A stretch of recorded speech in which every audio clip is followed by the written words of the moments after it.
there, I'm Chef Ani, and today we are making a super exciting recipe. Today's recipe is fruit leather. Now, if you've never made fruit leather before, I suggest you try it because it just takes fruit leather to a completely different dimension. If you have fruit leather growing up, I did too, and I loved it. But once I started making it myself, I loved it even more. And you can get the family involved. It's super simple and easy to make, and I'm sure, I guarantee, you're going to have some very happy campers around your home because I have a house full of happy campers every time I make this recipe. So enough talking, let's get cooking.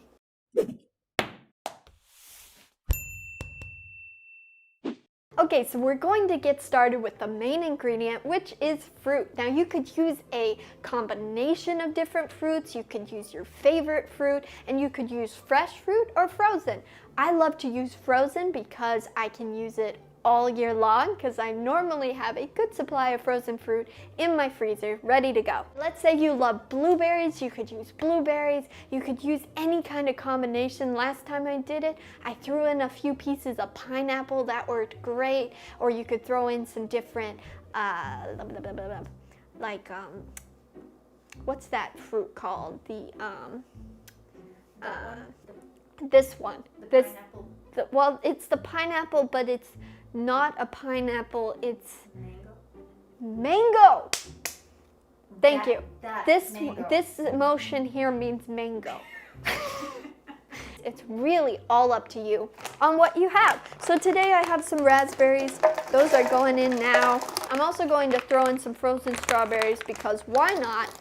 Live a little. Now, to sweeten our fruit leather today, I'm using some maple syrup because I love maple syrup and it's delicious and it adds a very nice flavor to this, and you get that maple flavor. It's really good. I love it. But you could also use some fruit juice concentrate, works really well. It's a natural way of sweetening, or you could use agave. Really, whatever makes you happy, use that. Today I'm going to use a combination because that makes me happy. So we'll start with some fruit juice concentrate and then some maple syrup.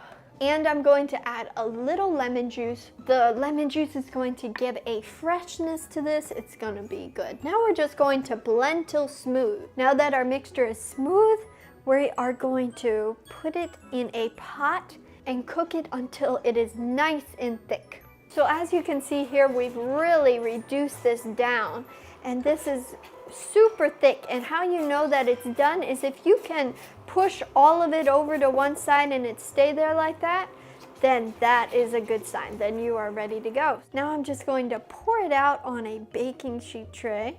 If you don't have one of these silicone mats, you can just use parchment paper. All right, and we want every last drop of this liquid happiness. Spread it out really quite thinly, as even as you can get it, you know, like pretty even thickness across the whole thing. Isn't this gorgeous? Now all we have left to do is to pop this in the oven to bake, and you want to bake it at an incredibly low temperature.